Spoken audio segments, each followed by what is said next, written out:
So I've just finished a 7-hour drive from where we live just outside of Barcelona to Santander, because today I'm going to get the ferry from Santander to Portsmouth.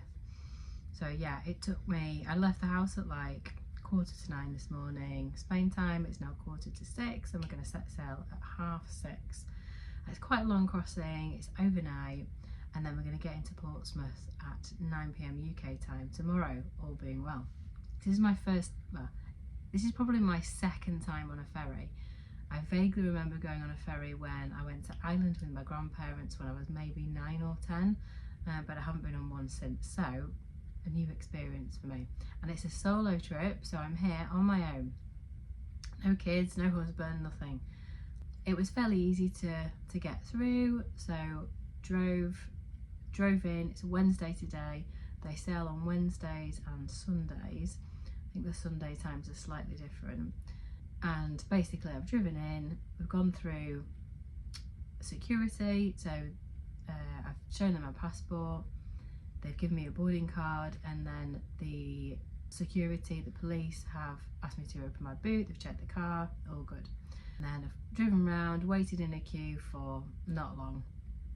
You're supposed to be here an hour before. I was here maybe an hour and 45 minutes before. I wanted to give myself plenty of time. Waited for maybe 20 minutes, and then we've all started driving into the ferry. Really straightforward, super easy. And then we've all locked our cars because we won't be going back down onto the car deck for the duration of the trip, and brought my stuff upstairs. So I've packed like a little suitcase and I've got my rucksack, so that's the stuff that I'm going to need access to over the next day, just over a full day. It's like 25-26 hours that'll be on the boat.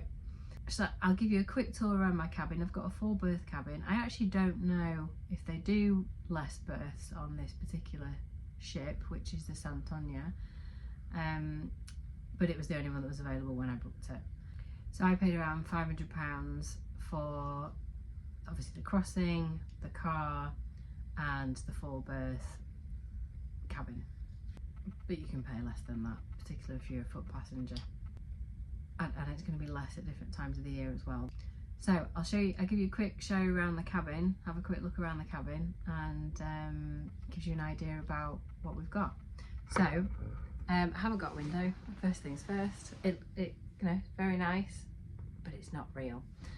We've got a little bedside cabinet here, bedside table, which has got, you can pre-order this water, although in hindsight I thought these were going to be bigger, so I've paid £5 for 2 50-centilitre bottles, so you can bring your own.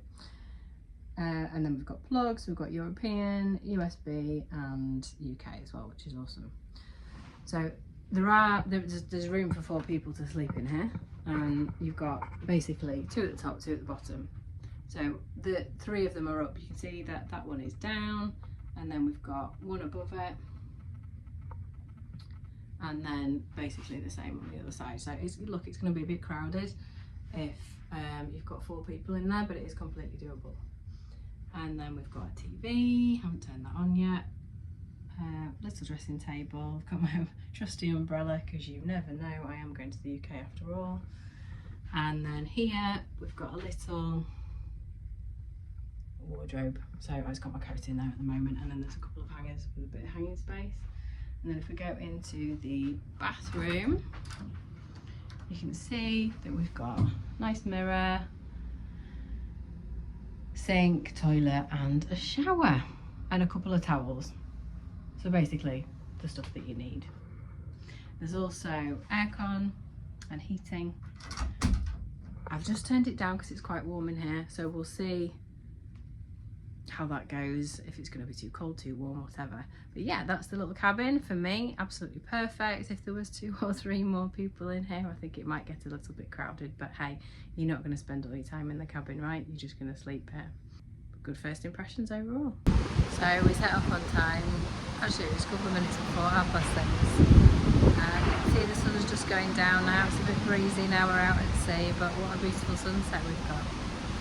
So there is a little bit of room to come outside and get a bit of fresh air. There's not loads though, and there's nowhere to sit, but it's quite nice just to have a look at the sea and watch it setting off. just feel a bit wobbly underneath. Again, this isn't my first time, certainly for a very long time, on a ferry. So yeah, it feels a bit wobbly. So this is the outside area. You can see there's like a couple of bits just like this where you can have a look.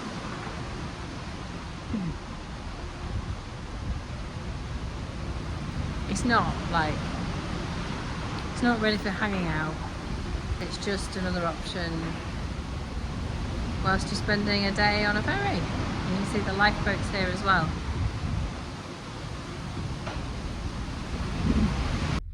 Okay, so I've been on the boat now for about 14 hours. It's morning. It's just after 8:30. So a few first impressions. I've had a wander around the boat. I'll take you around so we can have a look. Yeah, there's a few things to do. There's lots of people on board. It's mainly older generation. There's not many young people. I haven't seen any children so far either. Now it is midweek, it's not school holiday, so that's not really a surprise, but there's no like babies or toddlers either. And I've seen a couple of kids play areas. There's one next to one of the restaurants, and there's one like in the main public area of the ship as well, completely empty. There's a nice bar area which I'll show you around. You can walk outside a bit. There's a little bit of space outside. There's a couple of restaurants. There's a really nice like whale watching area. If you're lucky and you get to see some whales, and a few other bits to entertain you as well. I didn't sleep that well last night. It's, you know, the bed is fine, the pillow is okay. You know, I'm not expecting luxury. The thing that I'm struggling with a little bit is the motion. Now, I'm not feeling sick, and I did get some sickness tablets in Spain before I got on the boat, and I took one. So I don't feel sick. I just don't like the constant movement. Even when I'm in bed and I can feel the boat rocking, I just don't really like it. I'm sure, you know, you might get used to it, but I'm just finding it a bit irritating. Anyway, so I didn't sleep that well.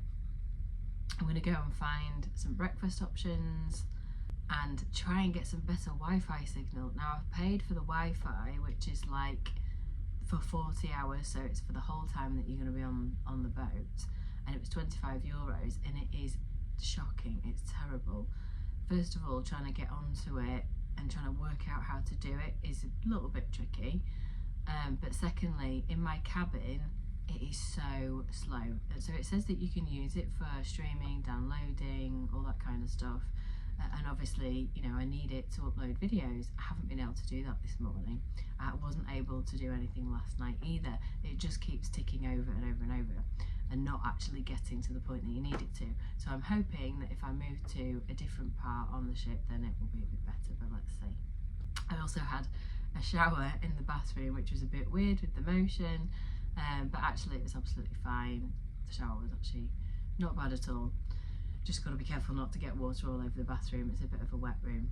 I went to one of the restaurants last night for dinner, and the food actually surprised me. It was really nice. I didn't have massive high expectations or anything like that.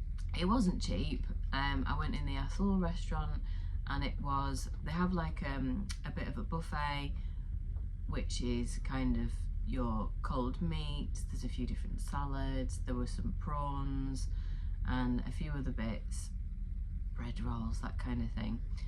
And you can get, that's kind of, you can pay for that as a starter, so it's like a buffet starter, and then you can choose from a few different main meals and a few different desserts, and they have different packages. So if you want 2 courses, it's €25, and if you want 3 courses, it's €30, and then you can pay for them separately as well.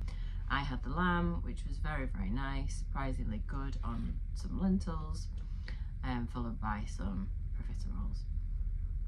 So I'm going to go for a wander around the boat, try and show you around, and try and get some better Wi-Fi. One thing that's really important when you're walking around the ship is to make sure that you've got your boarding card with you at all times, because you need it for everything. So you need it if you're in the restaurant, you're ordering food, it's got like a barcode on it, or a chip or something, and they scan it for everything. And it's also your door key. If you want to buy anything from the duty free, then they scan it there as well. And I'm sure there's other things too. Like to access different areas of the ship, then you might need that card as well. So just coming out of the room, this is what the cabin corridor looks like. It looks just like a hotel room. And there's rows of, there's probably 3 or 4 rows on each deck, and then there's 3 decks of cabins. And there's signs towards the public area, which is basically where you can just hang out and eat and drink. So I'm just going to go through this door here to get us through to the main public area.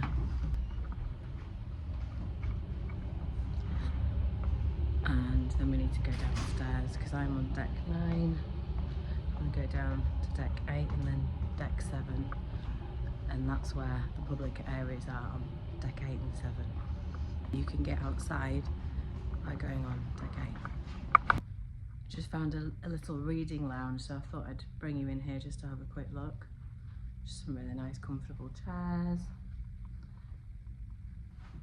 Just a really nice quiet room. And then let's have a little look outside and see what's going on today.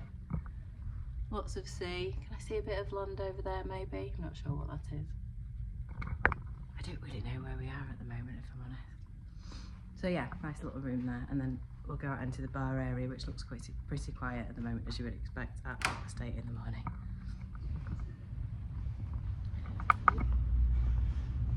So this is the bar area, lots and lots of seating. A few people working, pretty quiet at the moment.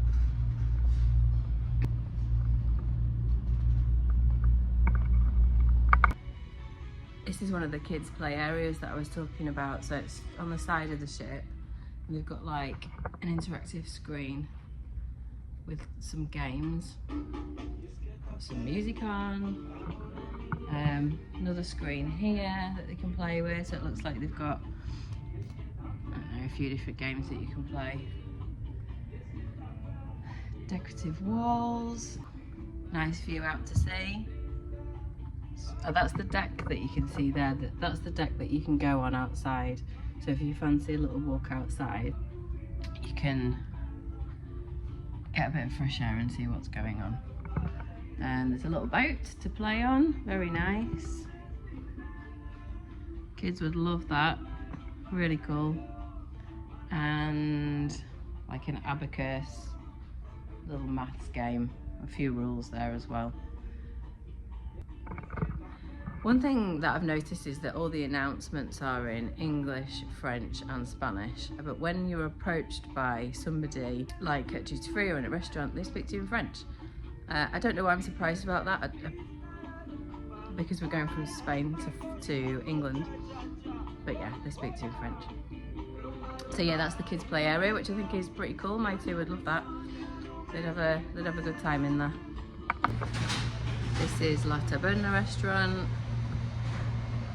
That's like the cheaper one, so they're serving breakfast at the moment and they've got a bit of a meal deal on. And then this is one of the lounge areas. And just behind me you've got the club lounge, which I didn't pay for. I think it's like 80 quid a person. And you can get like food, drinks all the time, buffet stuff. You know, I read about it and just decided not to do it. I don't think it was available actually when I booked my ticket. Maybe they'd sold out, but I wasn't really that interested this time. Now this is the whale watching area, which I wanted to show you. So this is quite cool.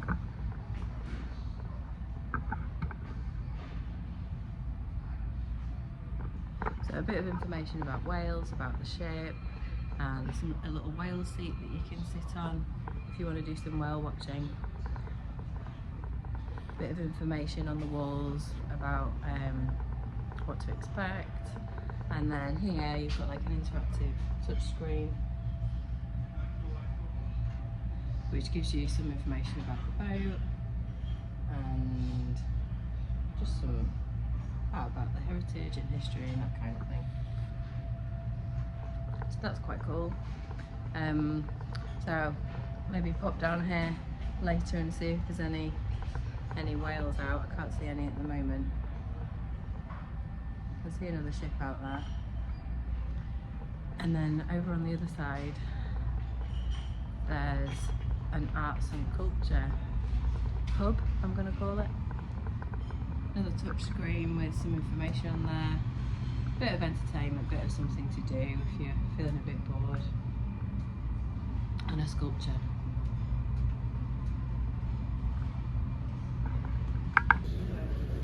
And that's the menu for the Taberna restaurant for breakfast. So you can see they've got different types. You've got an express one, a cooked one, vegetarian and kids options as well.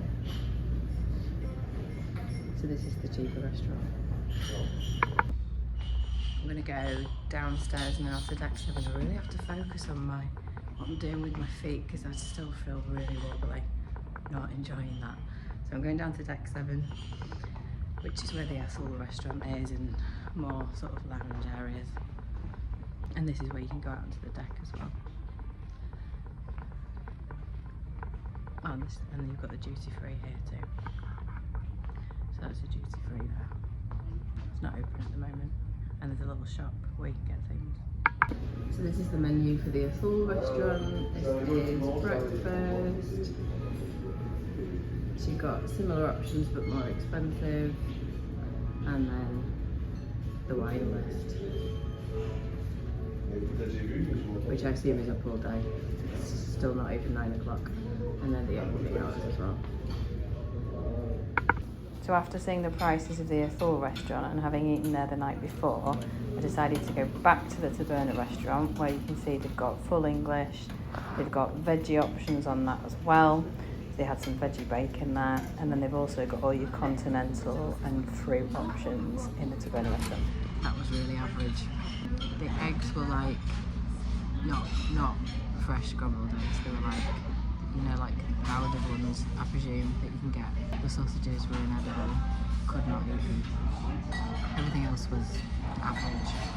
I wonder if at the other restaurant for $18.50 you get fresher, higher quality ingredients. I don't know, perhaps. I'm not going to get a chance to find out now.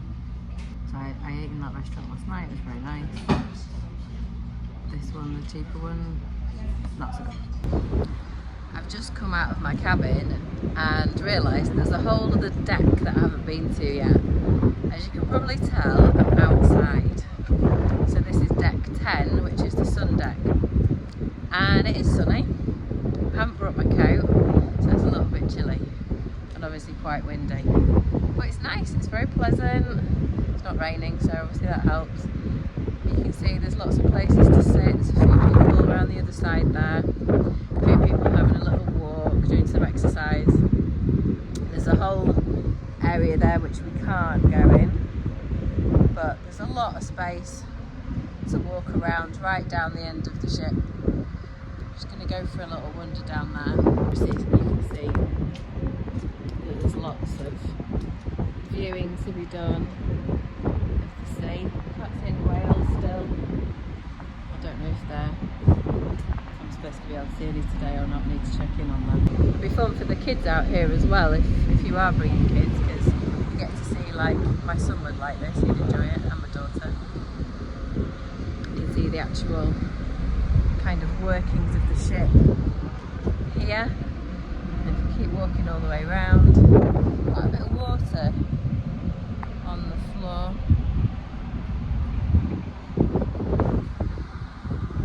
Very windy. But it's not too cold. I could be wearing a coat really, but it could be a lot colder, I'm sure.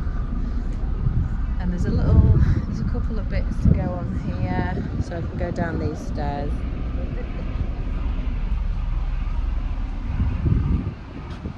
Oh, it feels a bit weird. And then there's another bit just here, a bit of a platform which I'm going to go up. So you get a really good view. Oh, lovely. Look at this. I mean, it's just a lot of sea, but it's absolutely stunning. And then you can see the very back of the ship. Oh, it's making me feel a bit weird. Back of the ship just down there.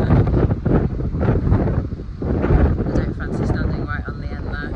You can see just on the back of the ship there's a few lorries down there as well. There's so much space space downstairs on the on the cargo decks where all the cars are. My kids were asking me yesterday. I FaceTimed them and they're like, "Are there any buses on there, Mummy?" I don't think so. I haven't seen any. But obviously there's quite a lot of vehicles. So yeah, tons of space to walk around. And I imagine that in the summer it could be quite pleasant, in fact. On this side there's even actually a little mini outdoor gym with a few machines, like you might see in a normal outdoor gym. So if you fancied moving your body a bit, then that's totally possible. And there's even a little gated outdoor kids play area. Essential if you've got little ones that've got energy to burn off. Very nice. I finally plucked up the courage to come to the back of the boat. I have to say, it was a little bit intimidating, mainly because you've got to walk. You don't have to now, I've realised, but I had to, from where I was, walk down like some stairs which are right on the side of the boat. And there was 2 sets of stairs to get right to the back of the boat, but now I've realised if you come down a deck there's actually some doors that you can go through, but there you go. So anyway, I'm at the back of the boat now and it's really, really pretty. It's a little bit warm because of the sun, but it's still really windy, so I've got my coat on. And you can see down there there's a few lorries and some camper vans just right at the very back. So yeah, actually quite pleasant today. I'm sure it'll be warmer sort of as you get further on throughout the year. Quite nice now. This is what lunch looks like. So there's a beef stew, rice, vegetables, chicken stew, and that was a vegetable soup. And then they've got some snacks and sandwiches in the cabinet as well. And that's the full menu. So I had the plat du jour, which was like a chicken casserole with rice and veg,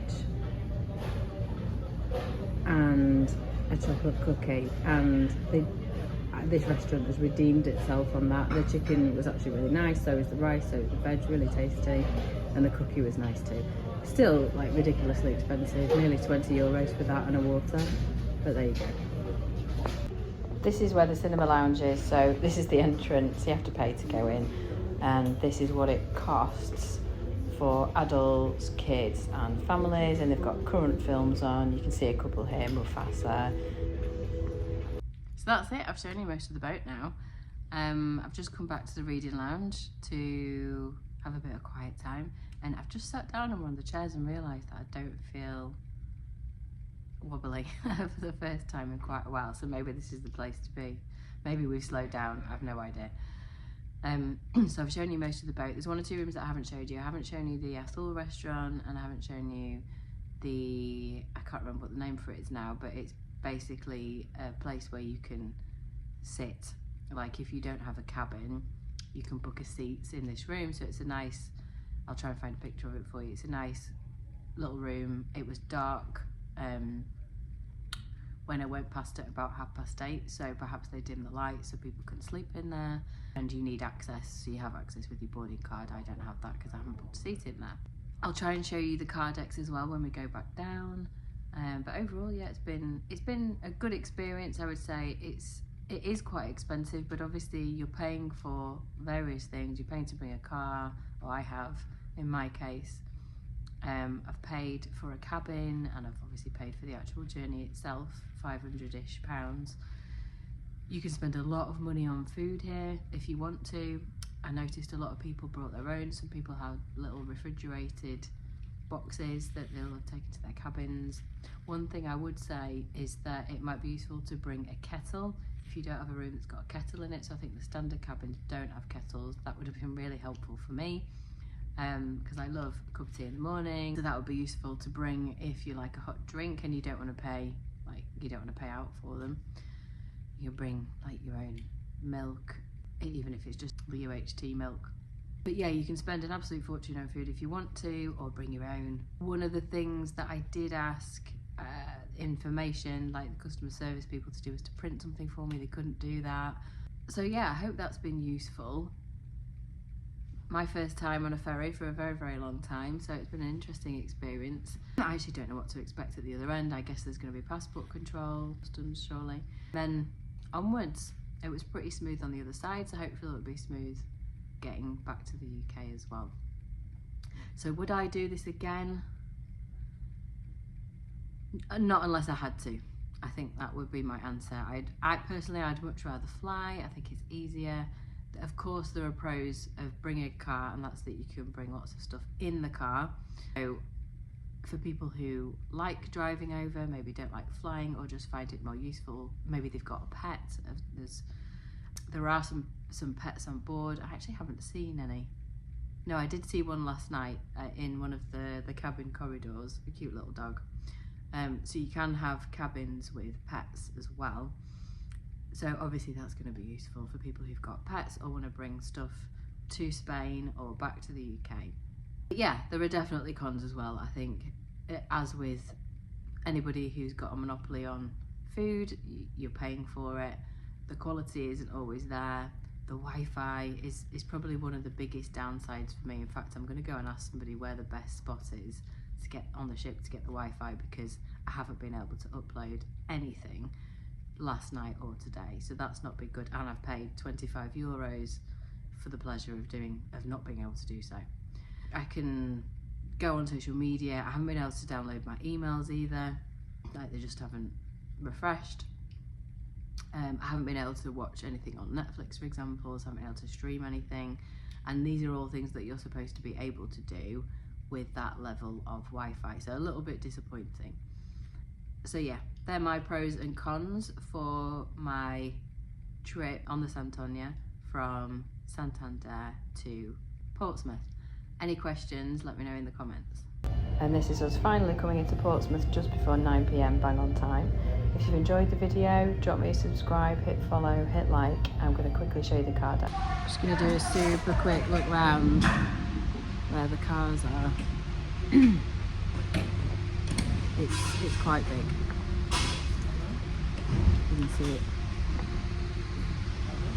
going all the way back there and all the way down there. And there's like 4 or 5 rows of cars and camper vans and lorries at the front. Time to get off. It's been a long few days. It's been a long day and night. Ready to get off now.